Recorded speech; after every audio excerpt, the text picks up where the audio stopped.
그 예수 믿는 사람들이 이 땅에서 뭐 애써야 될 게 참 많은데 그 중에서 이 생각이 좁아지지 않도록, 그래서 이 생각의 지경을 넓히는 걸 계속 우리가 힘쓰고 또 이 문제를 놓고 하나님께 또 은혜를 구해야 된다고 생각을 합니다.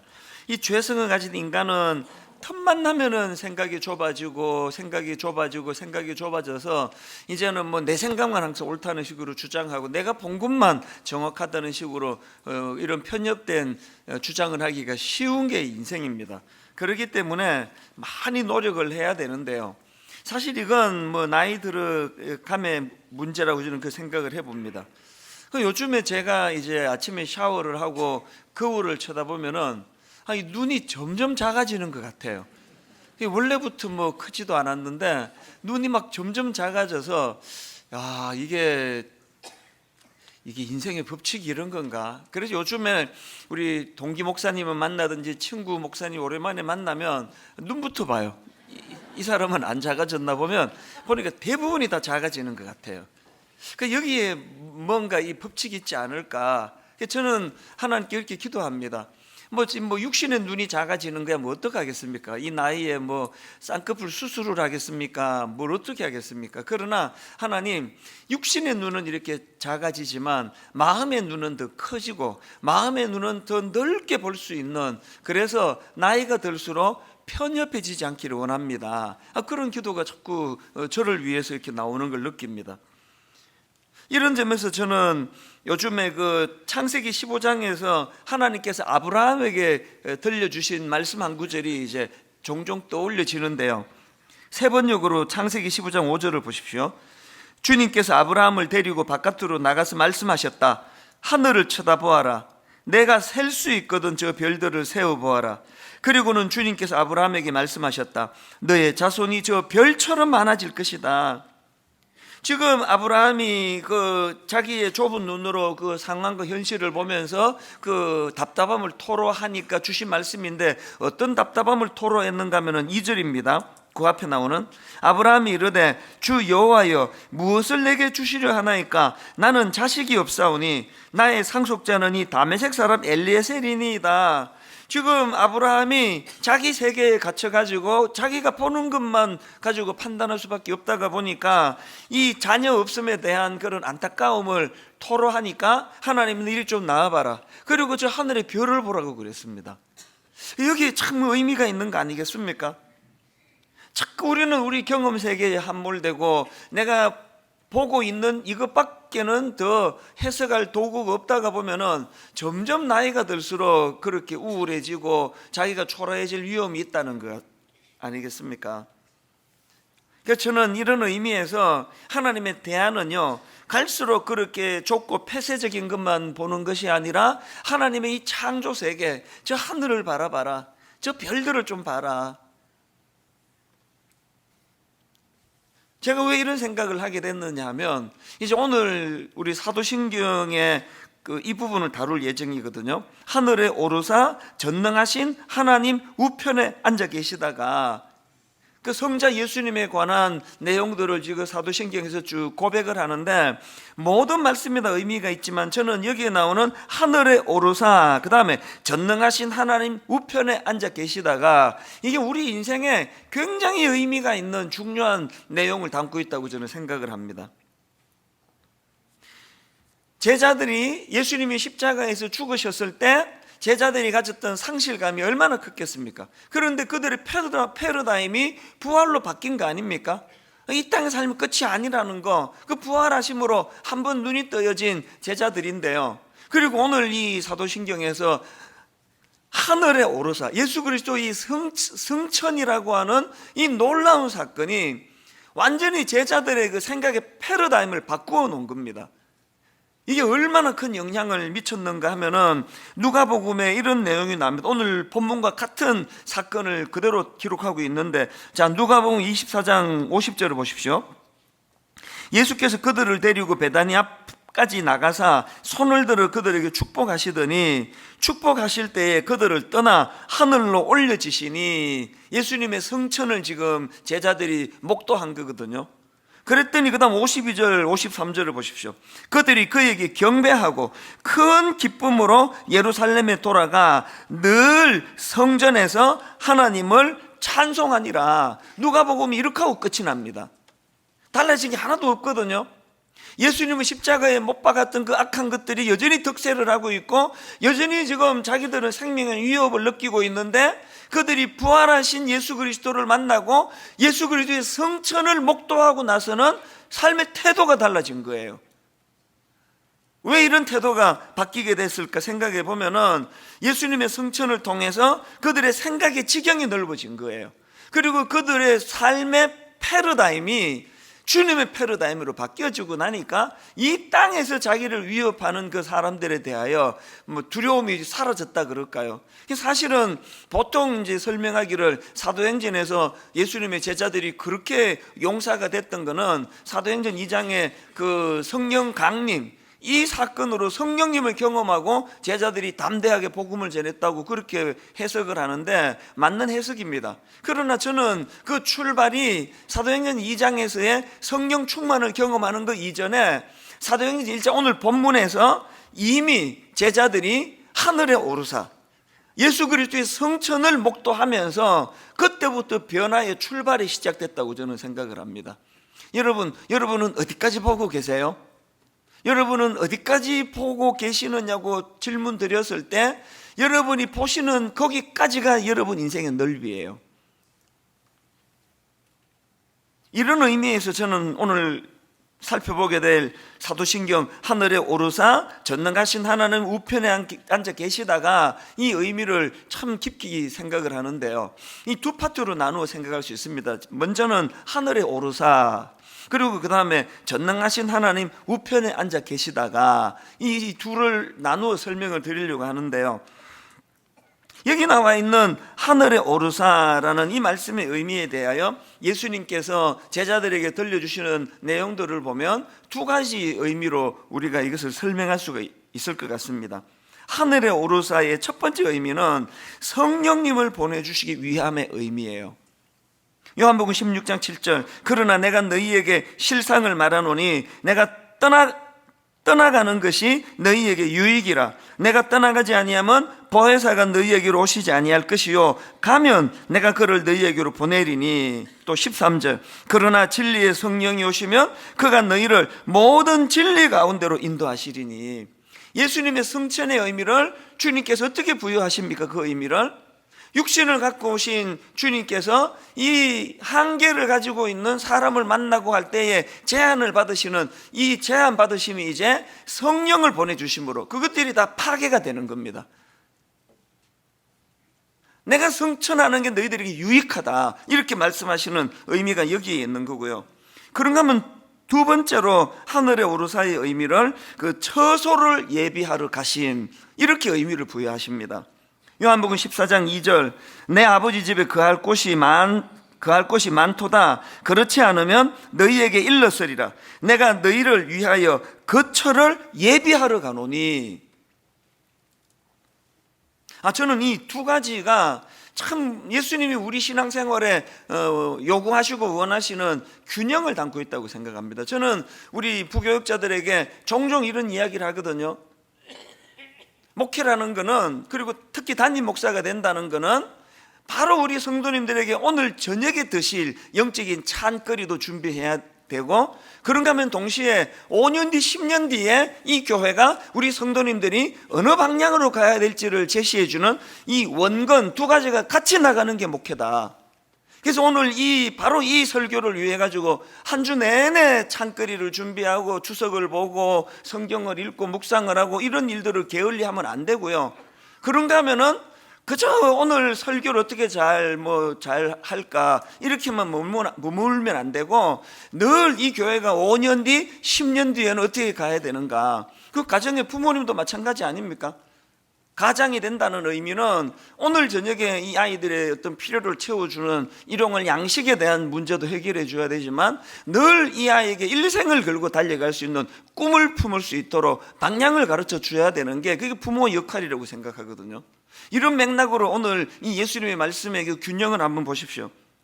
아까 두 가지 말씀드렸지 않습니까? 예수님의 승천의 의미가 성령을 보내시기 위함. 이거는 제자들의 오늘의 삶, 현재의 삶을 위하여 주님이 주시는 말씀이고요.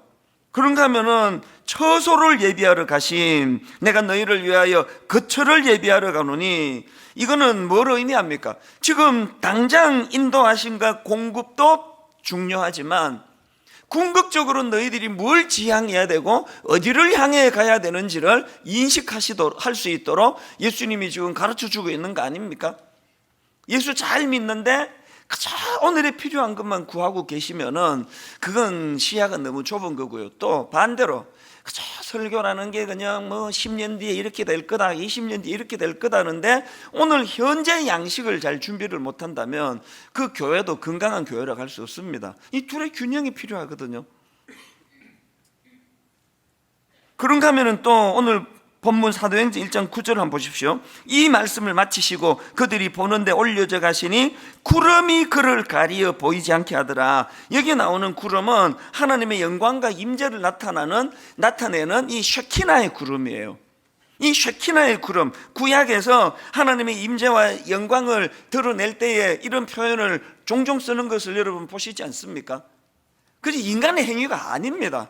우리가 교회에서 영적으로 충만을 누리려면 이 쉐키나의 하나님, 영광의 하나님, 임재하시는 하나님, 오늘도 하나님의 임재와 영광 속에서 승천하신 그 주님께서 우리를 인도하고 계시다는 사실을 확신할 때 우리 삶에서 지경이 얼마나 넓어지는 것을 경험하게 된다는 사실입니다. 이게 하늘에 오르사 이 고백의 의미고요. 그런가 하면은 그 다음 나오는 하나님 우편에 앉아 계시다가, 이 표현은요, 그 성경에 보면은 신인 동형론적 표현법, 제가 몇 차례 설명을 드렸는데요, 하나님은 인생이 아니에요. 그런데 너무나 광대하시니까 이 설명할 길이 없는 겁니다. 하나님에 대해서 우리가 뭐 어떻게 설명하겠으며 그럼 어떻게 알아듣겠냐고요.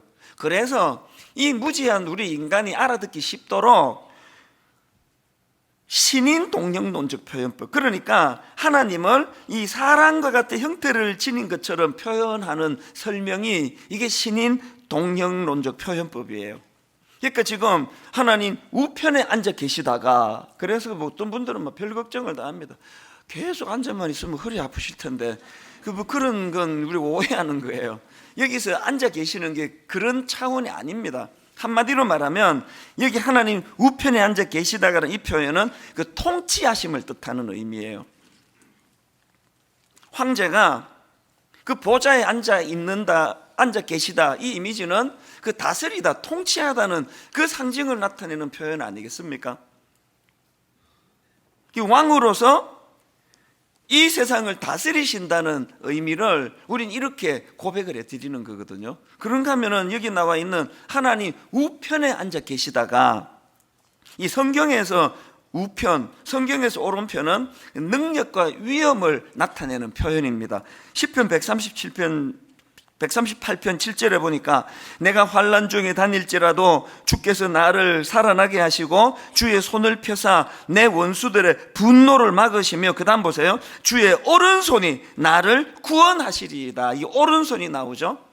또 에베소서 1장 20절도 보십시오. 그의 능력이 그리스도 안에서 역사하사 죽은 자들 가운데서 다시 살리시고 하늘에서 자기의 오른편에 앉히사 모든 통치와 권세와 능력과 주권과 이 세상뿐 아니라 오는 세상에 일컫는 모든 이름 위에 뛰어나게 하시고, 그러니까 하나님 우편에 앉아 계시다는 건 우리를 통치하고 다스리시는 왕으로서의 예수 그리스도를 고백하는 것과 동시에 오른편에 계심, 위엄과 또 왕으로서의 권위와 또 왕으로서의 능력을 가지고 우리를 다스리시는 주님이시다.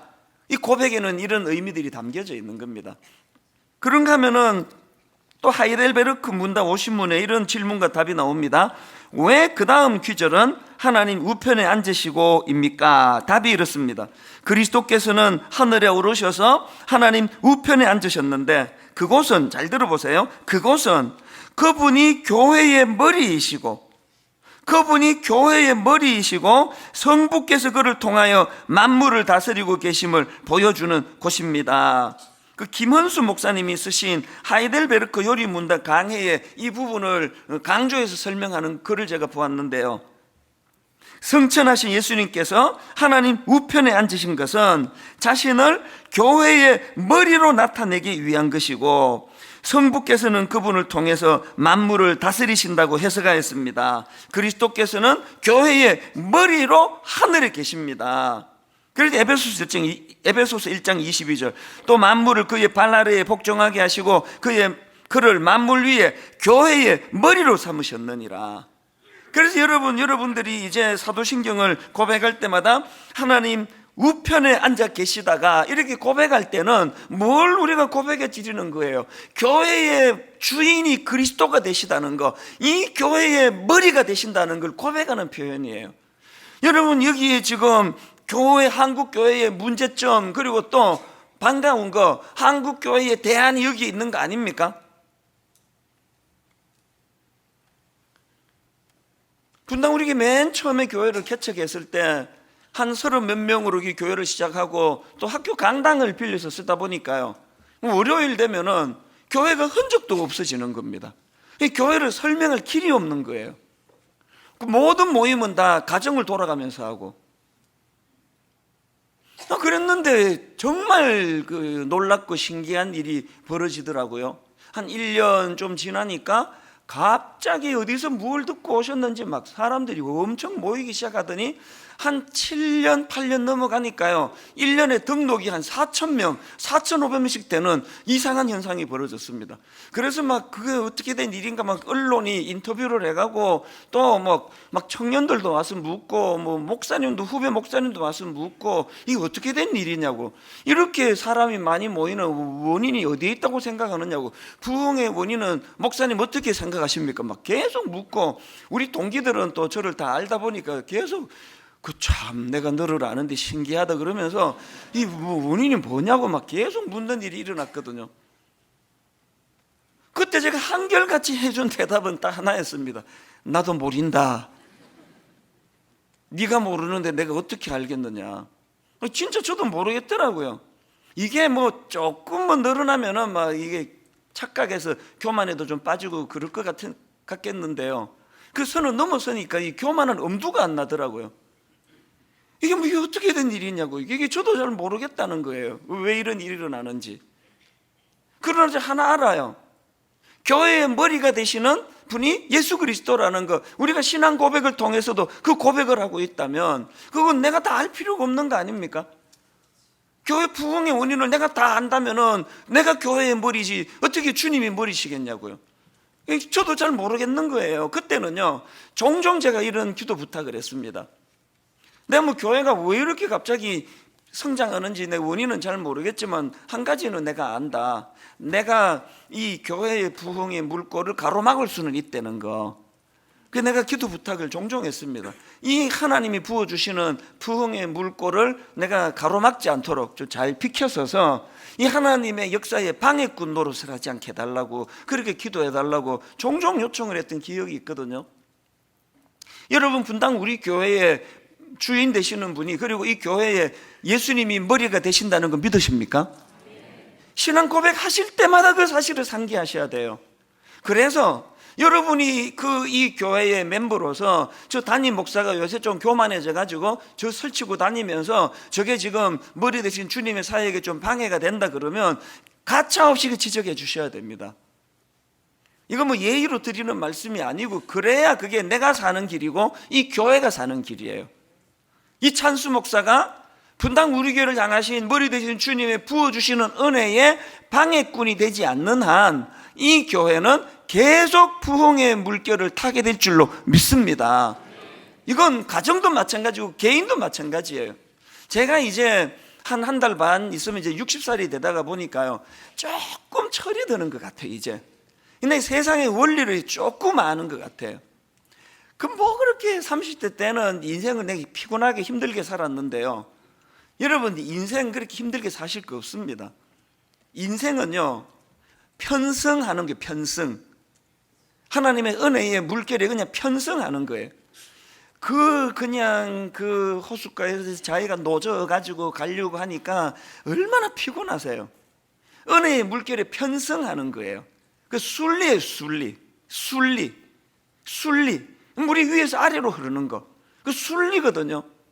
그걸 아래에서 물을 위로 올리려고 그러니까 그 부작용이 많이 생기는 거거든요. 예를 들어서 사랑, 하나님의 순리는요, 우리가 태어날 때부터 누군가로부터 우리는 누군가가 아니라 하나님으로부터 사랑을 우리가 흘려받고 이 받은 사랑을 누군가에게 흘려보내도록 그렇게 만들어진 거예요. 왜 그래야만 되는데요? 이유 없습니다. 그게 순리예요. 계속 하나님의 사랑을 우리가 받고 그 받은 사랑을 주변으로 흘려보내줘야 되는데, 영리가 뭡니까? 그래서 하나님이 한 남자와 한 여자를 한 가정으로 주셔서 이 사랑이 흘러 넘치도록 해주셨는데, 괜히 그 지나가다가 어떤 옆에 옆동 아줌마를 보고 그 사랑을 그 아줌마에게 흘려보내주면서부터 비극이 시작이 되는 거거든요. 손 들어보세요. 이거 계실 건데, 그 일하라고 회사를 보내놨더니 그 쓸데없이 그 남의 부인 있는 남편을 보고 사랑을 글로 흘려보내다가 문제를 다 일으키는 거 아닙니까? 그 인생은 간단해요. 내가 내 인생의 주인이 아니고, 내가 내 인생의 설계자가 아니고, 내가 내 행복을 위하여 내가 뭘 만들어내는 게 아니고요, 이미 만들어진 창조 질서에 따라서 순리대로만 가면 됩니다. 분당 우리 담임 목사로서의 순리는 가장 간단한 게 뭐예요? 이 교회는 내게 아니라는 거, 내가 창업주가 아니라는 거. 그래서 자꾸 그 목사님들 보고 목자다 그러시는 분이 계시는데요, 호칭 바꾸셔야 됩니다. 우리가 무슨 목자예요? 담임 목사는 목자 대신 주님을 돕는 양모리 개입니다. 양모리 개. 저는 양모리 개예요. 개. 그렇다고 저보고 이 개 같은 놈 그러지는 마세요. 목사가 목자 아닙니다. 목자는 주님이세요. 모든 수종되는 우리 인간은 양모리 개예요. 그래서 저는 동물 농장 같은 걸 볼 때마다 우리 동료한테서 많이 배웁니다. 양은 저렇게 모는구나. 얼마나 바쁘게 이 양모리 개가 다니면서 양을 우리 안으로 모는 일을 돕느냐고요. 인생의 행복은요, 자기 자리를 정확하게 알고 그 자리를 잘 지키고 순리를 벗어나지 않고, 하나님이 부어주시는 사랑을 가지고 내 아내와 내 세 자녀와 분당 우리 교회 이 수많은 성도님들한테 이 사랑을 흘려보내는 순리예요. 그러다가 내가 어느 이상한 아줌마를 만나가지고 그쪽으로 사랑을 흘려보내주는 순간 내가 망한다, 이 원리를 아니까 혼란스러운 게 하나도 없는 거 아닙니까? 사도신경을 고백하실 때마다 교회의 머리가 예수 그리스도가 되신다, 교회의 주인은 항상 예수 그리스도가 되신다, 그분이 쉐키나의 영광으로 승천하셔서 오늘도 우리를 다스리신다, 이 원리를 고백하실 때마다, 사도신경 고백하실 때마다 마음의 순리로 자리 잡는 은혜가 있기를 주님 이름으로 축복합니다. 자, 이제 조금 더 구체적으로요, 그래서 이제 우리가 이 사도신경을 고백할 때마다 꼭 기억해야 될 두 가지 포인트가 있는데요, 첫 번째 포인트가 뭐냐, 하나님 나라를 향한 이 사모함을 회복해야 된다는 게, 사도신경 고백할 때마다 기억하십시오. 사도행전 1장 9절을 보십시오. 이 말씀을 마치시고 그들이 보는데 올려져 가시니 구름이 그를 가리어 보이지 않게 하더라. 10절, 올라가실 때에 제자들이 자세히 하늘을 쳐다보고 있는데, 3년 동안이나 그 찬양은 늘 제게 은혜가 돼요. 허물 많은 베드로를 용서하시고 의심 많은 도마에게 확신 주시고 사랑하는 그의 제자 가슴에 안고 부드러운 사랑으로 인도하시네. 이 제자들이 3년간 이 노래를 부르며 주님을 따랐던 거 아닙니까? 늘 한결같이 품어주시고 자기 사람을 사랑하시되 끝까지 끝까지 사랑하시는 그 주님의 사랑을 3년간 누리다가 그 주님이 성천을 하시고 나니까 당연히 올라가실 때에 제자들이 자세히 하늘을 쳐다보고 있는데, 여러분 나 장로인데 나 믿음이 좀 좋은데요 그러는데 하나님 나라에 대한 소망이 없으면 그 믿음 가짜예요. 내가 예수 그리스도를 너무나 사모한다면 그 사모하는 주님이 가 계신 하나님 나라를 어떻게 그리워하지 않을 수 있겠냐고요. 늘 마라나타 주 예수의 오시옵소서, 그것과 동시에 우리는 하나님 나라를 사모하는 게, 하나님 나라를. 제가 고등학교 1학년 때 전가족 이민을 가족들이 떠나셔가지고 저는 그때 누나네 집에 잠깐 얹혀 지냈거든요. 둘째 누나 집에 얹혀 있는 동안에 어머니가 얼마나 그리운지 미국 가 계시는 동안에 가보지도 않은 미국, 뭐 어떤 데인지도 모르는데 늘 미국이 그립더라고요. 미국이라는 나라가 뭐 어떤 나라인지도 모르고 저는 뭐 그 나라가 뭐 어떤 지도 모르지만 사랑하는 어머니가 가 계시는 나라이기 때문에 늘 그 나라에 가고 싶고 그 나라가 그립고 결국은 따라갔지 않습니까? 여러분, 우리가 주님을 사랑하신다면요, 하나님 나라를 향한 이 사모함, 그래서 여러분이 잘 아시는 마가복음 15장 43절에 보면은 아리마대 사람 요셉이 와서 당돌이 빌라도에게 들어가 예수의 시체를 달라 하니 이 사람은 존경받는 공회원이요. 그 다음 보세요. 하나님의 나라를 기다리는 자라. 근데 정말 내가 주님께 이런 평가만 받으면 소원이 없겠습니다. 이 찬수 목사는 그저 교회 키우는 데만 관심이 많은 자라, 이런 평가는 받고 싶지 않습니다. 여러분, 이 아리마대 사람 요셉이 하나님 앞에 어떤 평가를, 하나님의 나라를 기다리는 자라, 이런 간절함이 있으니까 당돌하게 빌라도에 가가지고 예수의 시체를 달라고 말할 수 있는 담대함이 생기는 거 아닙니까? 여러분, 우리의 꿈은, 우리의 비전은, 믿음의 담대함은 하나님 나라를 사모하는 것에서 오는 줄로 믿으시기를 바랍니다. 그런가 하면 또 하나, 골로새서 3장 1절 2절을 보십시오. 그러므로 너희가 그리스도와 함께 다시 살리심을 받았으면 위의 것을 찾으라. 거기는 그리스도께서 하나님 우편에 앉아 계시느니라. 위의 것을 생각하고 땅의 것을 생각하지 마라. 하나님 우편에 앉아 계신 그리스도를 늘 위의 것을 생각하고 묵상하고 그분을 그리워하면 어떤 좋은 현상이 나타나느냐, 바로 그 다음 나오는 5절을 보세요. 그러므로 땅에 있는 지체를 죽이라. 곧 음란과 부정과 사욕과 악한 정욕과 탐심이니. 오늘 한국교회가 살아나는 길은 이거예요. 목사고 장로고 신문에 너무 자주 나오는 거 아닙니까? 누가 성추행했다? 누가 공공횡령했다? 누가 무슨 짓을 했다? 이 너무 자주 나오는 거 아닙니까? 이걸 막을 수 있는 유일한 대안이 있다면 골로새 3장 5절에서 제시하는 말씀이 뭡니까? 위의 것을 사모하라는 게, 그리스도께서 하나님 우편에 앉아 계신다. 위의 것을 사모해라. 땅의 것을 생각하지 마라. 그러면 이런 저질스러운 음란과 부정과 사욕과 악한 정욕과 탐심, 애쓰지 않아도 저절로 없어지는 겁니다. 저는 분당 우리 교회 거룩한 교회 되기 원합니다. 여러분의 담임 목사 능력은 없다 소리는 들어도 너무나 불결한 목사라는 평가는, 이거는 끔찍한 이야기 아닙니까? 설교는 잘 못한다 소리 들어도 우리 담임 목사는 거룩한 목사야. 우리 담임 목사 거짓말 안 해. 우리 담임 목사는 하나님 앞에 신령한 목사야. 그러려면 어떻게 해야 된다고요? 어려운 거 없습니다. 주님 계신 하나님 나라를 묵상하라는 거 아닙니까? 하나님 나라를 사모하라는 거 아닙니까? 땅의 것만 그 영적인 돼지처럼, 그 돼지 목뼈는 구조상 위를 못 본다고 그러잖아요. 계속 꿀꿀거리고 사는 인생이 아니라 내 사모하는 주님 계신 그 나라를 사모하면서 이 땅의 더러운 행실들이 깨끗이 치유되는 믿음의 형제 자매들 되시기를 바랍니다. 그런가 하면 두 번째로, 여러분, 우리가 사도신경을 고백할 때마다 무슨 포인트를 가지고 고백해야 되느냐, 그리고 사모해야 되는 게 뭐냐, 하나님 나라를 향한 헌신의 회복이에요. 헌신의 회복.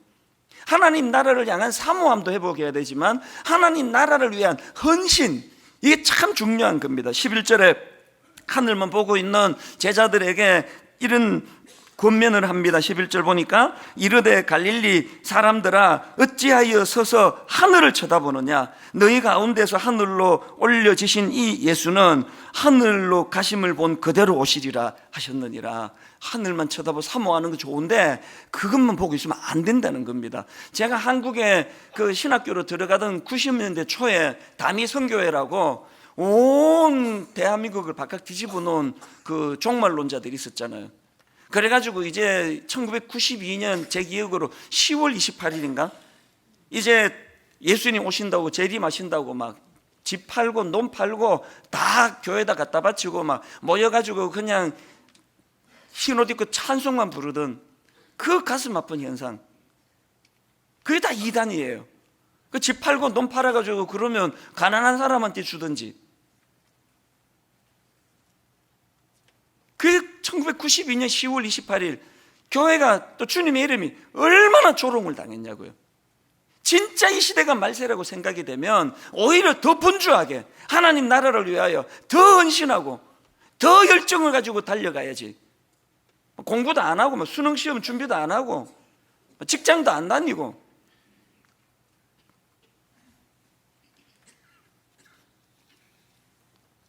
우리가 하나님 앞에서 늘 은혜를 구하고 사모한다면, 하나님 나라를 사모한다면 이 땅에서 하나님 나라를 건설하는데 작은 보탬이라도 되기 원합니다. 전에 제가 저희 어머니가 한 3, 4년 전에 한국을 방문하신 얘기를 드렸지 않습니까? 어머니가 모처를 모셔서 이 아들이 이게 무지해요. 막 어떻게라도 구경 하나 더 시켜드리려고, 그때가 또 봄이라 가지고 막 그 개나리 구경도 시켜드리고 또 뭐 진달래 구경도 시켜드리고 막 여기저기 막 벚꽃이 그렇게 좋답니다. 그럼 모시고 가고 그 미국 들어가시기 전날까지 막 과하게 이제 했더니 이게 병으로 오신 거예요. 그래서 이제 절망적인 소식이 들려지더라고요. 지금 중환자실에 가 계시는데 못 넘기실 것 같다는 거예요. 그럼 우리 형제들이 저보고 너무 가책 느끼지 마라, 네 잘못 아니다, 연세가 드셔서 그렇다고 이렇게 위로하고 그런 정도였는데요. 며칠 전에 제 아내하고 그때 이야기를 우연히 나누다가 무슨 이야기를 하는가 하니까 그때 뭐 그 신우이한테 들었다고 그러던가 깜짝 놀랄 이야기를 하는 거예요. 그 어머니가 막 사경을 헤매시다가 잠깐 정신이 이제 들어오시면 막 너무 좋아하시고 기뻐하신다고, 나 이제 주님 만나러 간다고, 드디어 이제 내가 이제 사랑하는 주님 만나러 간다고 너무너무 기뻐하시다는 거예요. 그러다가 또 사경을 헤매시고 그랬는데 기적같이 살아나시, 기적같이. 지금도 뭐 한 3, 4년이 지났는데도 여전히 지금도 건강하게 계시거든요. 왜 주님은 당신의 딸이 그렇게 죽어 주님께 가기를 사모하시는데 왜 그때 왜 안 데리고 가시는 거예요? 그때 데리고 가시면 그 소원이 이루어지는 것처럼 기쁘게 인생을 마무리하실 텐데 왜 안 데리고 가시느냐고요. 왜 안 데리고 가신다고요? 그분의 막내 아들이 분당에서 목회를 하고 있거든요. 철딱서니도 없고 판단력도 흐리고 그런데 여전히 그 어머니의 기도가 필요하거든요. 새벽마다, 이런 새벽마다 일어나 우리 아들 이찬수 목사를 불쌍히 여겨달라고. 여기 우리 어른들이 몇 분 계시는데요, 농담으로라도 이런 말 하지 마세요. 내가 죽지 못해서 한다. 그 하나님 굉장히 싫어하는 말씀이에요. 네가 어떻게 죽지 못해서 사니? 네가, 내가 살려줘서 사는 거지. 어떻게 죽지 못해서 산다는 말을 하느냐. 네가 오늘도 호흡이 있는 거는 이 땅에서 네가 사명이 있기 때문이야. 사명. 그렇게 허송세월을 하려면 얼마나 억울하니. 여기 뭐 우리 어머니보다 연세 많은 분 계세요. 95세보다 많으시는 분에 대해서는 내가 모르겠습니다만 95세 된 저희 어머니도 사명을 따라 새벽마다 아들 위해서 기도하신다면 우리 어른들 분명히 여러분 확신하세요. 이게 축복이에요. 축복. 하나님이 여러분을 통해 아직 사명이 있다. 근데 뭐 어른이 딱 깼는데도 나 왜 사는지 모르겠다 그러면 그때부터 저 위해서 기도해 주시기 바랍니다. 우리 담임 목사 위에 기도하라고 그러나 보다 그 기도해 주시면 되는 겁니다.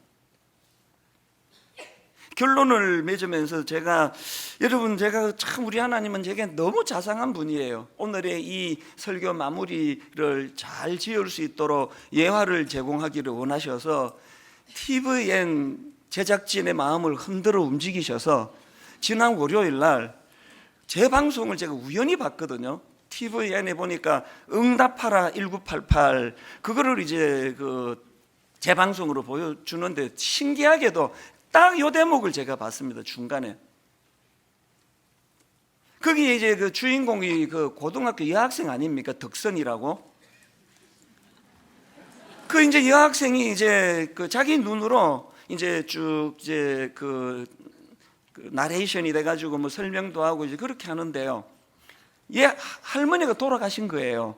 그러니까 이제 그 아버지의 어머니, 그러니까 할머니가 돌아가시고 옛날에는 장례를 다 앞마당에서 치렀잖아요. 전도 굽고 손님 대접도 하고 식사도 드리고 이제 그런 내용이 지금 그 드라마에서 펼쳐지더라고요.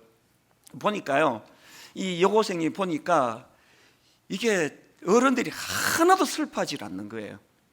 고모들은 와가지고 막 반지 자랑하고 막 낄낄거리고 웃고 또 자기 아빠한테 너무 실망을 한 거예요. 아니 지금 자기 엄마가 돌아가셨는데 저렇게 슬퍼하지 않을 수 있느냐고. 그래서 자기 언니하고 너무 실망이라고 막 그러면서 막 울먹울먹하면서 우리 할머니가 너무 불쌍하다고 막 그러는 거예요. 그러니까 저런 아들 딸 그동안 믿고 사신 게 너무 불쌍하다는 그런 뜻이겠죠. 너무 이제 실망을 해 있는데요. 그러고 있는데 이제 쭉 드라마가 전개가 되다가 그 큰아버지가 이제 미국에 사시는 분이 계시나 봐요. 이분이 무슨 뭐 사정이 있으셔가지고 장례식에 늦게 나타나신 거예요.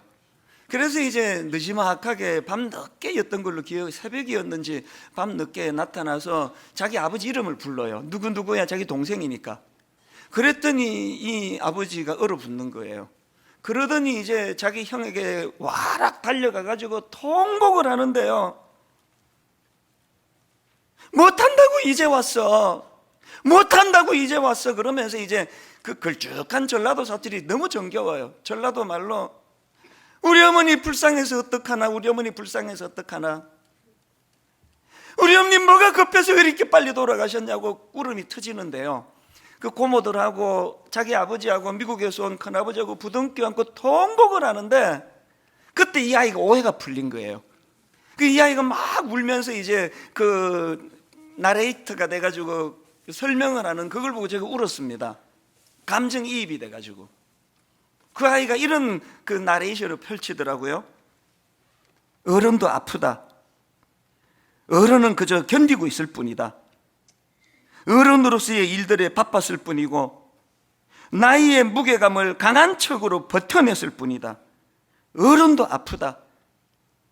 제 아내랑 같이 보고 있어서 막 그 눈물을 참으려고 애를 많이 쓰는데도 너무 감정이입이 되는 거예요. 제가 너무 불쌍한 거예요. 이런 면에서 분당 우리 담임 목사로 살아가는 이 무게가 얼마나 무거운지 그냥 견디는 거거든요. 그냥 참아내는 거거든요.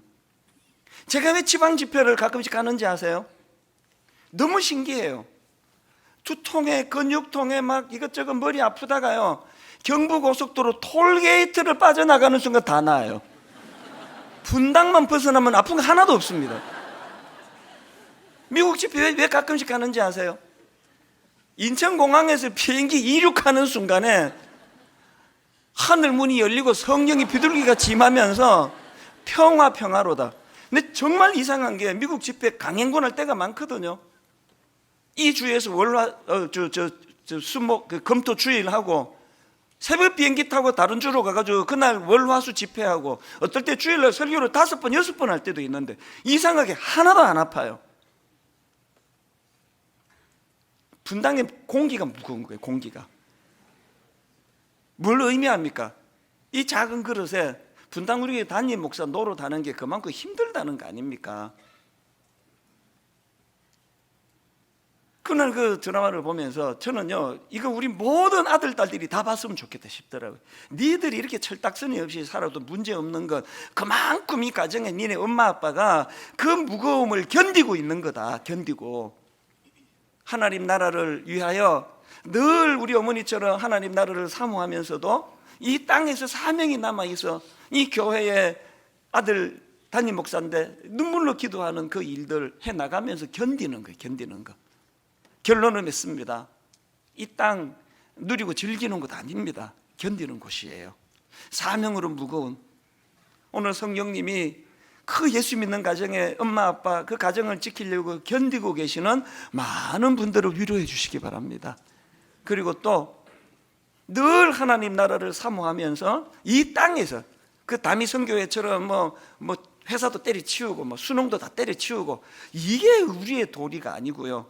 하나님 나라 건설을 위하여 참 힘에 겹도록 수고하며 견뎌내는 이 과정이 우리들이 신앙 고백을 통해서 늘 의미가 부여되는 그런 신앙생활 되시기를 주님 이름으로 축복합니다. 같이 기도하시겠습니다. 하나님 아버지, 오늘의 이 사도신경의 고백을 의미를 알고 고백해야 되겠기에 하나하나 말씀들을 살펴보았습니다. 성령님께서 오늘도 무소부재하시며 우리들을 어루만져 주시고 위로해 주실 뿐만 아니라 오늘도 쉐키나의 영광으로 우리에게 임재하셔서 우리를 다스려 주셔서 한편으로는 하나님 나라를 사모하고 한편으로는 하나님 나라 건설을 위하여 충성을 다하며 사명을 다하는 그런 믿음의 형제 자매들 되게 하여 주시옵소서. 오래 지쳐있는 성도님이 계시다면 오늘 주님 위로하여 주시고 그 눈에 눈물을 닦아 주시기 원합니다. 성찬 예식을 거행할 때 십자가의 의미와 부활하심의 의미와 승천하심의 의미가 가슴 속으로 새겨지는 은혜로 인도하여 주시옵소서. 감사드리옵고 예수님 이름으로 기도드립니다. 아멘. 이제 오늘 또 성찬 예식을 거행하려고 하는데요, 고린도전서 11장 23절에 내가 너희에게 전한 것은 주께 받은 것이니 곧 주 예수께서 잡히시던 밤에 떡을 가지사 축사하시고 떼어 이르시되 이것은 너희를 위하는 내 몸이니 이것을 행하여 나를 기념하라 하시고, 십자가에서 찢기신 주님의 그 살을 상징하며 성찬 예식 분병하게 될 텐데요, 오늘 먼저 기억하실 것, 세례, 입교 받으신 분들이 여기에 참여하실 수가 있고 나머지 모든 분들도 영으로 똑같은 은혜를 누리시게 될 줄로 믿습니다. 분병하는 동안에 우리 사부 찬양대 권숙희 집사님, 정다운 집사님 물가로 나오라 이 찬양을 들으시면서 그렇게 분병해 주시기를 바랍니다.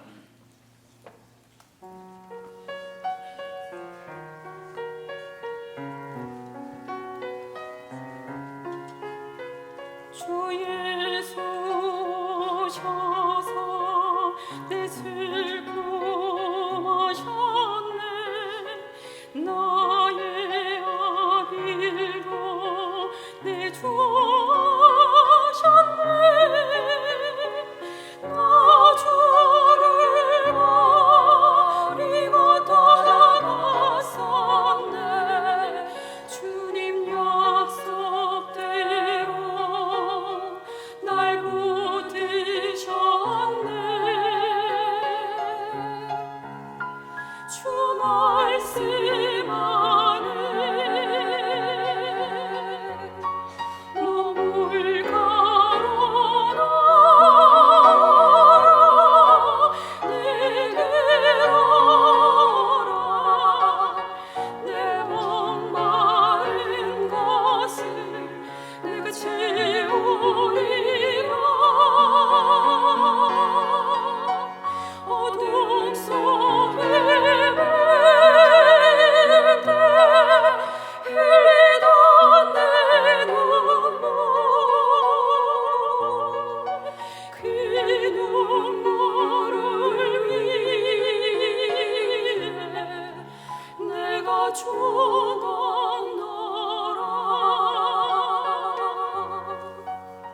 내 주님의 사랑 달 수 없지만 난 주를 믿네.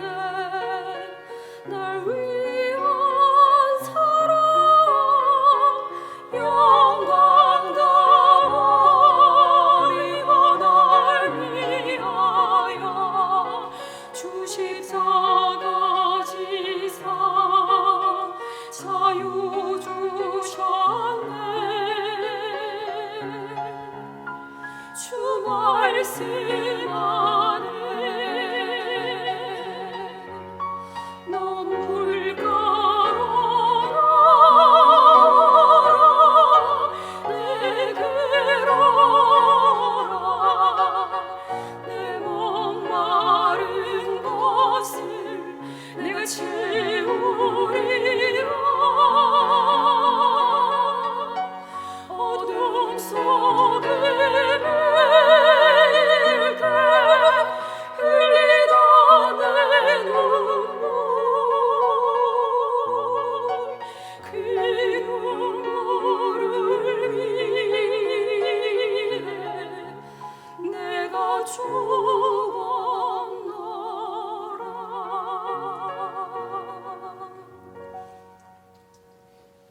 하나님 아버지, 어둠에 헤맬 때 흘리던 너의 눈물, 그 눈물을 위해 내가 죽었노라. 우리 손에 들려져 있는 나를 위하여 십자가에서 찢기신 주님의 몸을 상징하는 이 떡 조각을 손에 들고 하나님 은혜를 구합니다. 주님의 십자가와 주님의 부활하심, 주님의 승천하심이 내 삶의 거룩을 향한 능력이 되게 하여 주시옵소서. 이렇게 은혜로운 성찬의 자리로 초대해 준 주님께 감사드리옵고 예수님 이름으로 기도드립니다. 아멘. 주님이 십자가에서 그렇게 하셨듯이 반으로 찢어서 그렇게 드시도록 하겠습니다. 식후에 또한 그와 같이 잔을 가지시고 이르시되 이 잔은 내 피로 세운 새 언약이니 이것을 행하여 마실 때마다 나를 기념하라 하셨으니. 이제 분잔하실 동안에 우리들의 찬양 512번입니다. 마르나타 주 예수여 어서 오시옵소서. 오늘 말씀을 기억하시면서 또 하나님 나라를 사모하시면서 이 찬양 같이 부르며 분잔하도록 하겠습니다. 마라나타 주 예수여, 마라나타 주 예수여 어서 오시옵소서. 어서 오시옵소서. 땅의 모든 끝, 모든 족속 주를 찬송하게 하소서. 찬송하게 하소서. 마라나타 마라나타 주 예수여, 주 예수여 어서 오시옵소서. 어서 오시옵소서. 모든 열방이 주께 돌아와 춤추며 경배하게 하소서. 우리가 가진 꿈, 우리 주님 다시 오실 길을 만들자. 십자가를 들고 땅 끝까지 우린 가리라. 우리 주님 하늘 영광 온 땅 덮을 때 우리가 가진 꿈, 우린 땅 끝에서 주를 맞으리. 이 꿈을 가지고 선포합니다. 마라나타, 마라나타. 아멘. 주 예수여 오시옵소서. 마라나타, 마라나타.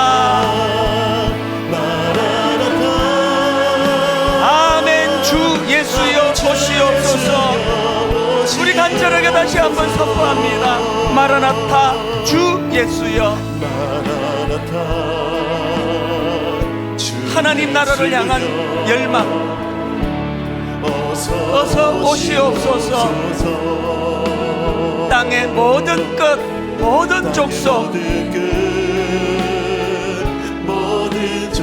주를 찬송하게 하소서. 사모합니다. 마라나타 주 예수여, 어서 오시옵소서. 모든 열방이 주께 돌아와 춤추며 경배하게 하소서. 우리 모두에게 이 꿈이 회복되기 원합니다. 우리 주님 다시 오실 길을 만들자. 십자가를 들고 땅 끝까지 우린 가리라. 우리 주님 하늘 영광 온 땅 덮을 때 우리가 가진 꿈, 우린 땅 끝에서 주를 맞으리. 마라나타, 마라나타, 마라나타. 아멘. 주 예수여 오시옵소서. 마라나타, 마라나타. 아멘. 주 예수여 오시옵소서. 주신 말씀 기억하고 오늘 이 성찬 예식의 의미를 새기면서 통성으로 기도할 때 아버지 이 땅 그저 의미 없이 사는 존재 되지 않기 원합니다. 하나님 나라를 위하여 사명을 감당하며 하나님 나라를 사모하며 소원하며 그런 믿음 생활하기 원합니다. 통성으로 같이 기도하시겠습니다. 살아계신 하나님 아버지, 하나님의 은혜를 이 시간 사모합니다. 열망합니다. 하나님 나라를 갈망합니다. 내 사모하는 주님이 계신 그곳이기에 하나님 나라를 늘 사모합니다. 그런가 하면 하나님 이 땅을 살아가는 동안 하나님 나라를 아버지 건설하기 원합니다. 사명을 감당하기 원합니다. 우리들 산 가운데 하나님 아버지 이 땅에서 하나님이 기뻐하시는 거룩을 추구하기를 원합니다. 하나님 그 길을 걸어가기를 원합니다. 인도하여 주시옵소서. 십자가의 의미, 부활하심의 의미, 승천하심의 의미가 내 마음에 새겨지는 그런 예식 되게 하여 주시옵소서.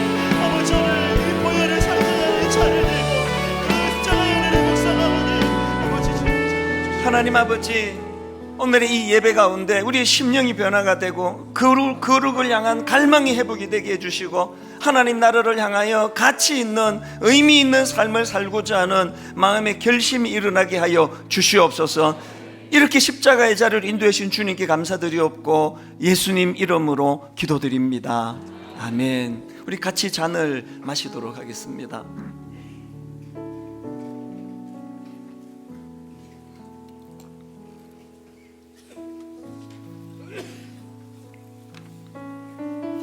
이제 잔은 오른편으로 전달해 주시고 타 자리에서 일어나셔서 찬송가 151장 십자가 만왕의 왕 내 주께서 왜 고초당했나 가사를 생각하시면서 우리 1절 찬양 드리겠습니다.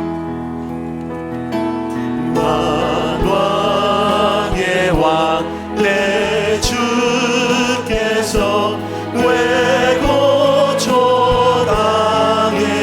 고초당했나 이 벌레 같은 날 위해 그 보혈을 흘려 십자가 내가 처음 볼 때에 나의 마음의 그 고통 사라져 오늘 믿고서 내 눈 밝았네 참 내 기쁜 영혼 십자가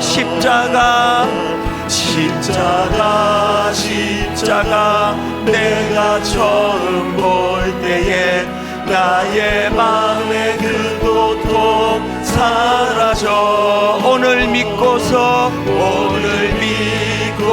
내 눈 밝았네 참 내 기쁨 영원하도다